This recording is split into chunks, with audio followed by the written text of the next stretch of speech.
Hello বন্ধুরা, আমি মাম্পি। আমার নতুন একটা রান্নার ভিডিওতে তোমাদের সবাইকে জানাই স্বাগত। আজ সুস্বাদু এক রান্নার ভিডিও নিয়ে তোমাদের সামনে হাজির হয়েছি। আজ করে দেখাবো আলু ফুলকপি দিয়ে রুই মাছের পাতলা ঝোল। চলো আজকে রান্নাটা করতে কি কি উপকরণ লাগছে আগে তোমাদের সেটা দেখিয়ে দিই। আমি এখানে রুই মাছ নিয়েছি।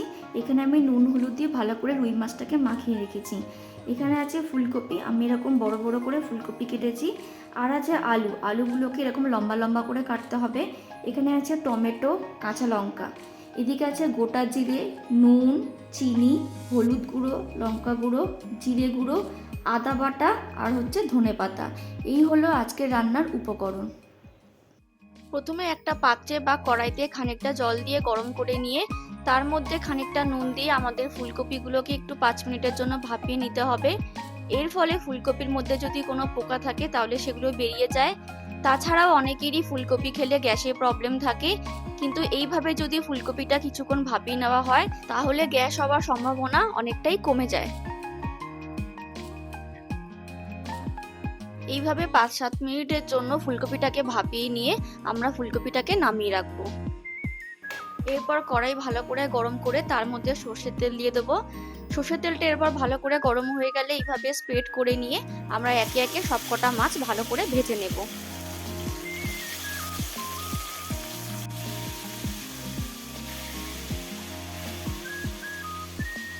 মাছের একটা পিঠ ভাজা হয়ে গেলে খুব সাবধানে মাছের অপর পিঠটাকে উল্টে দিয়ে একই রকম ভাবে দুটো সাইডে ভালো করে ভেজে নেব। তারপর দুটো সাইডে ভালো করে ভাজা হয়ে গেলে মাছগুলোকে আমরা তেল থেকে তুলে নেব।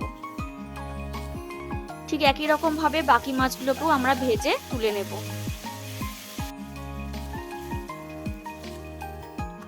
তারপর ওই একই তেলের মধ্যে কেটে রাখা আলুগুলোকে নুন আর হলুদ দিয়ে ভালো করে ভেজে নেব। আমি এখানে প্রথম থেকেই একটু বেশি করে তেল ব্যবহার করেছি যাতে ওই তেলের মধ্যেই আমরা সবজিগুলো ভেজে নিতে পারি। তোমাদের যদি মনে হয় এখানে আর একটু তেল অ্যাড করবে তাহলে তোমরা আর একটু তেল অ্যাড করে তার মধ্যে আলুগুলোকে ভেজে নিতে পারো।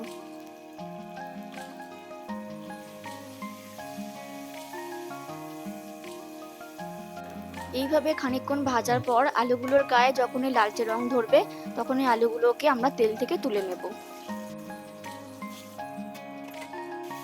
আলুগুলো ভাজা হয়ে গেলেই আমাদের ভাপিয়ে রাখা ফুলকপিগুলোকে এই একই তেলে নুন আর হলুদ দিয়ে ভালো করে একটু ভেজে নিতে হবে।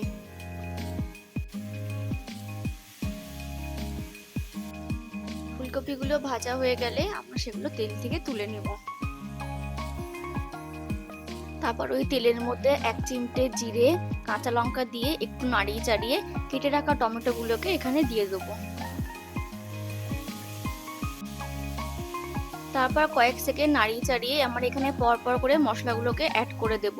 স্বাদ অনুযায়ী নুন, ঝালের পরিমাণ অনুযায়ী লঙ্কার গুঁড়ো, হাফ চামচ হলুদ গুঁড়ো, হাফ চামচ জিরে গুঁড়ো দিয়ে মশলাটাকে ভালো করে কষাতে হবে। এইভাবে খানিকক্ষণ কষানোর পর টমেটোটা যখন নরম হয়ে যাবে তারপর এখানে বেটে রাখা আদাটাকে আমরা দিয়ে দেবো। তারপর আবার ভালো করে মশলার সাথে আদাটাকে ভালো করে কষিয়ে নেব। কষাতে কষাতে যখন মশলা থেকে তেল বেরিয়ে আসবে তখন আমরা এখানে সামান্য চিনি অ্যাড করে দেব। তারপর এখানে অল্প করে একটু জল দিও। আমি এখানে মশলা বাটার মিক্সিং জারের জল একটুখানি এখানে অ্যাড করেছি যাতে না মশলাটা তলা থেকে লেগে যায়। তারপর আবার ভালো করে মশলাটাকে একটু নেড়ে চেড়ে নিতে হবে।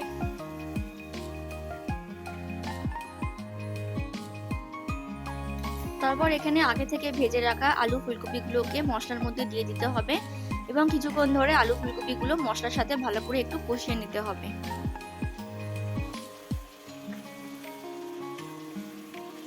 এইভাবে 2-2.5 মিনিট পর মশলার সাথে আলু ফুলকপিটা ভালো করে ভেজে নিয়ে আমি এখানে ঝোলের পরিমাণ অনুযায়ী গরম জল দিয়েছি। তোমরাও তোমাদের ঝোলের পরিমাণ অনুযায়ী জল ব্যবহার করো, যেহেতু এটা একটা পাতলা ঝোল হচ্ছে তাই জন্য আমি জলের পরিমাণটা একটু বেশিই দিয়েছি। আলু ফুলকপিগুলোকে এইভাবে জল দেওয়ার পর ভালো করে জলের সাথে মিশিয়ে নিয়ে এখানে 5 মিনিটের জন্য ঢাকা দিয়ে দেবো যাতে আলু ফুলকপিটা একটু ভালো করে সেদ্ধ হয়ে যায়। ফিরে এলাম 5 মিনিট পর। এখানে আমার মাছের ঝোলটা আজকে ঠিকঠাকই রয়েছে আর আলু আর ফুলকপিগুলো ভালো সেদ্ধ হয়ে গেছে। এই সময় তোমরা একটু নুনটা চেক করে নিও। তারপর এখানে ভেজে রাখা মাছগুলোকেও এক এক করে দিয়ে দিতে হবে। তারপর খুন্তি দিয়ে মাছগুলোকে ঝোলের মধ্যে ডুবিয়ে দিয়ে কুচানো ধনেপাতাগুলো ছড়িয়ে দিয়ে 2 মিনিটের জন্য ঢাকা দিয়ে ফুটিয়ে নিলেই আজকের আলু ফুলকপি দিয়ে রুই মাছের পাতলা ঝোল একেবারে রেডি। আমাদের আজকের রান্না সম্পূর্ণ রেডি। যেমন রং তেমনি তার গন্ধ বেরিয়েছে। গরম ভাতের সাথে এরকম আলু ফুলকপি দিয়ে রুই মাছের পাতলা ঝোল খেতে জাস্ট অসাধারণ লাগে। তোমরাও একবার এইভাবে রান্নাটা করে দেখো, আশা করি ভালো লাগবে। তাহলে আজকের রান্নাটা তোমাদের কেমন লাগলো প্লিজ জানিও, আর ভালো লাগলে একটা লাইক করে দিও আর আমার চ্যানেলটাকে সাবস্ক্রাইব করে দিও। দেখা হবে পরে কোনো একটা রান্নার ভিডিওতে। ততক্ষণের জন্য ভালো থেকো, সুস্থ থেকো আর অবশ্যই সাবধানে থেকো। টাটা।